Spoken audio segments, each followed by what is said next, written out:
আমার কপালটা খুবই খারাপ, আমার সাইকেলের সামনে ব্রেকটা আবারও ভেঙে গিয়েছে। আমার সাইকেলের সামনে স্পক গুলো দেখুন একেবারে লুজ হয়ে গিয়েছে, দেখে মনে হচ্ছে এখনই খুলে আসবে। যারা শহরে থাকে তারা যদি একবার গ্রামে আসে না তাহলে তারা বুঝতে পারবে যে গ্রামের পরিবেশটা আসলে কতটা সুন্দর। এখন আমি সাইকেল নিয়ে এই রাস্তাটি ধরে সামনে চলে যাব। আমার সাইকেলের সামনের চাকার জন্য এই মেকানিক্যাল ব্রেকটা কিনতে চলেছি। দেখতে পাচ্ছেন আমার সাইকেলের কাজটি অলরেডি শুরু করে দিয়েছে। আজকে আবারও আমার সাইকেলের জন্য আরেক জোড়া রিং লাইট কিনলাম।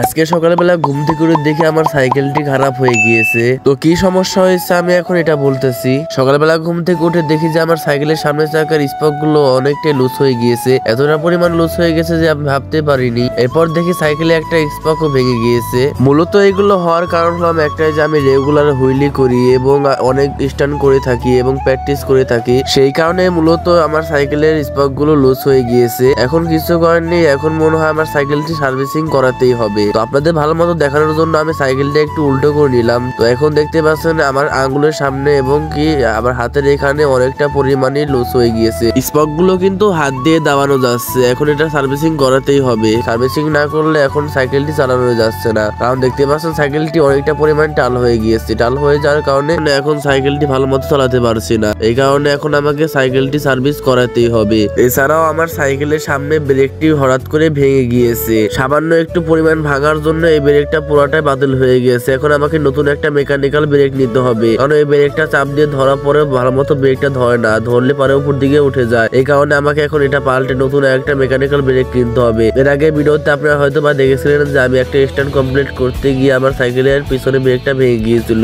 এখন আবার আমার সাইকেলের সামনে ব্রেকটাও ভেঙে গেল। তো এখন বুঝতে পারছি না যে আমার সাইকেল সার্ভিসিং করাতে মোট কত টাকা খরচ হতে পারে। তো যাই হোক এখন মেকারের দোকানে গিয়ে দেখবো যে আমার সাইকেল সারাতে টোটাল কত টাকা খরচ হয়। কিন্তু গাইস গ্রামে সাধারণত গিয়ার সাইকেল ঠিক করে না, তার জন্য আমাকে এখন শহরে যেতে হবে। তো বেশি কথা না বলে সাইকেল নিয়ে এখন বেরিয়ে পড়বো। যাওয়ার পথে আমাদের থানার একটা মডেল মসজিদ দেখতে পাই। দেখতে পাচ্ছেন মসজিদটি কতটা সুন্দর, আর এখান থেকে দেখতে অনেকটা সুন্দর লাগছে। আর আপনাদের ওখানে মডেল মসজিদ আছে কিনা কমেন্ট করে জানিয়ে দিতে পারেন। এরপরে চলে আসলাম মেন রোডে, এই দিক দিয়ে যায় পাটুরিয়া এবং সোজা যায় আরিচা। তো আমরা আজকে যাচ্ছি আরিচা। তো আরিচা এখান থেকে আরো 3 কিলোমিটার, তো 3 কিলোমিটার সাইকেল চালিয়ে আমাদের যেতে হবে আরিচা। আর আমরা প্রায় 3 কিলোমিটার সাইকেল চালিয়ে এসেছি, মোট আমরা 6 কিলোমিটার আজকে সাইকেল রাইড করতে চলেছি। তো যেতে এবং আসতে মোট 12 কিলোমিটার সাইকেল চালাতে হবে আজকে। তো আজকে আবার সকাল সকাল বেরিয়ে পড়েছি, কারণ আজকে আকাশটা মেঘলা মেঘলা ছিল। আর আপনাদের ওখানে কি বৃষ্টি হয়েছে কিনা তাও কমেন্ট করে জানিয়ে দিতে পারেন। আর আমি আজকে একা যাচ্ছি না, আমার সাথে আমার এক বড় ভাই যাচ্ছে, তারও এক সাইকেল আছে। তো সে সাইকেলের জন্য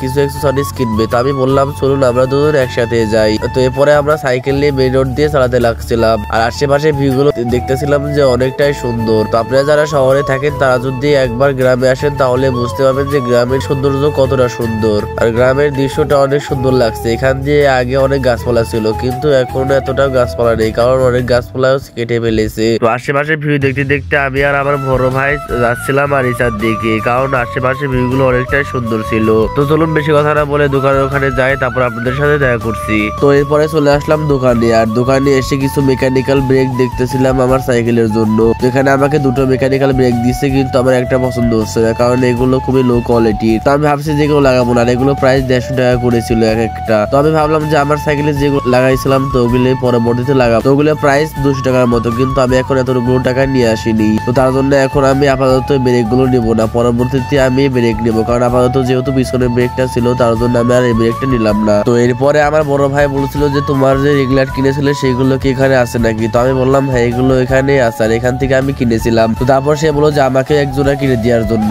তো আমি তাকে আমার মতো রিং লাইট এক জোড়া কিনে দিলাম। তো রিং লাইটটি কেনার পর আমি একটু চেক করে দেখতেছিলাম যে এগুলো ঠিক আছে নাকি। তো আপনারা সবসময় কেনার সময় চেক করে নেবেন যে ঠিক আছে নাকি, যদি ঠিক থাকে তাহলে এগুলো নেওয়ার চেষ্টা করবেন। তো এরপরে আমার সাইকেলটি উল্টো করে দিলাম যে আমার সাইকেলটি টালটা ঠিক করার জন্য। এরপর দেখতে পাচ্ছেন আমার সাইকেলটির ভালো করে টালটা ঠিক করে দিচ্ছে। আর আমি এখন সাইকেলের ব্রেকটা লাগাবো না, কারণ আমার কাছে এখন বর্তমানে এত টাকা নেই, আর আমি টাকা এতগুলো নিয়ে পেয়ে যায়নি, তার জন্য আমি ব্রেকটা আপাতত লাগাবো না, কারণ কিছুদিন আগে আমি সাইকেলের পিছনে অনেকগুলো টাকায় খরচ করে ফেলেছিলাম। তো বর্তমানে আমার কাছে এখন 1 টাকাও নেই, তার জন্য আমি আর সাইকেলের ব্রেকটা ঠিক করলাম না। তো আপাতত টালটা ঠিক করে নিয়ে যায় জানি ভালো মতো চালানো যায়, তারপরে ব্রেকটা চেঞ্জ করব। আর অনেক কিছু চেঞ্জ করা বাকি আছে। তো আমার সাইকেলে লং হ্যান্ডেল লাগাবো, শর্ট স্টিম লাগাবো, সাইকেলে টায়ার টিউব চেঞ্জ করবো, আর অনেক কাজ রয়েছে। তো যাই হোক, আশা করি আপনারা এইসব ভিডিও দেখার জন্য আমার ভিডিওটিকে লাইক করে চ্যানেলটিকে সাবস্ক্রাইব করে রাখবেন। আর নতুন নতুন ভিডিও পাওয়ার জন্য সাইকেল সম্পর্কিত আমার চ্যানেলে অনেক ধরনের ভিডিও পেয়ে যাবেন, ওইসব ভিডিও দেখে আসতে পারেন। তো এরপর আমি সাইকেলের টালটা ঠিক করে ফেললাম। আমি তো ভেবেছিলাম সাইকেলের টাল ঠিক করতে হয়তো বা অনেক টাকাই খরচ হবে, পরে দেখি না, সে বললো যে মাত্র 20 টাকা দিলে হবে। তো আমি এই কথাটা শুনে তো প্রায় অবাক হয়ে গিয়েছিলাম। পরে আমি 20 টাকা দিয়ে দিয়েই, আর আপনারা যদি কোনো সময় আরিসা মোল্লা সাইকেল স্টোর আসেন তাহলে ওনার কাছ থেকে সবসময় সাইকেল সার্ভিসিং করাবেন, কারণ উনি অনেক ভালো সাইকেল সার্ভিসিং করে এবং অনেক ভালো মনের মানুষ, আর অনেক কম খরচে সাইকেল সার্ভিসিং করাতে পারবেন। তো যাই হোক, এখন আমার সাইকেলটি সার্ভিসিং করা শেষ, আর আপাতত এখন ব্রেকটা লাগাবো না। তো এখন দোকান থেকে যাবো। তো আমার বড় ভাই বলছিল তো চলো এখান থেকে কাছেই নদী, তো নদীর পার থেকে ঘুরে আসি। তো আমি বললাম তো তাহলে চলুন পদ্মা নদীর পার থেকে একটু ঘুরে আসি। তারপরে আমি আর আমার বড় ভাই যাচ্ছিলাম পদ্মা নদীর পারে। তো এটাই আরিসা নদীর পার। তো আমরা নদীর পারে আসলাম, আসার পরে দেখতে পাচ্ছেন আশেপাশের ভিউটা অনেকটাই সুন্দর, আর এখানকার পরিবেশটা অনেকটাই সুন্দর ছিল। শুধুমাত্র গাছপালা নেই বলে একটু গরম লাগছিল, তাও আজকে তাপমাত্রা অনেকটাই কম ছিল, তার জন্য গরম খুবই কম ছিল।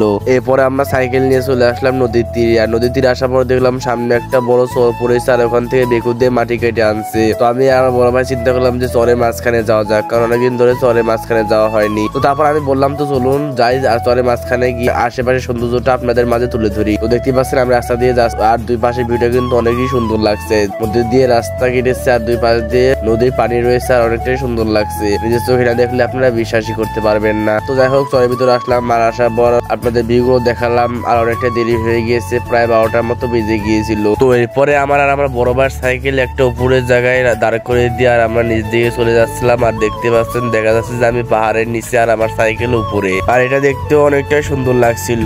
আর অনেক দূরে যাওয়ার পরে সামনে একটু পানি ছিল, আর পানির ভিতরে সাইকেল দুটোর ছায়া পড়েছিল, তার দেখতেও অনেক সুন্দর ছিল। এরপরে প্রায় অনেক দেরি হয়ে গিয়েছিল, তো তার জন্য আমরা ওখান থেকে পরবর্তীতে রওনা দিয়ে দিই। তো ওখান থেকে বেরিয়ে তারপরে চলে আসলাম মেন রাস্তায়। তো মেন রোডে আসার পর দেখতে পাচ্ছেন এখানকার ভিউ কিন্তু অনেকটাই সুন্দর। তো যাই হোক গাইস, ভিডিওটা বেশি বড় হয়ে গেছে, আমি ভিডিও বেশি বড় করতে চাই না। যদি ভিডিও ভালো লাগে অবশ্যই like comment share and subscribe করে দিবেন। সবাই ভালো থাকবেন, আল্লাহ হাফেজ।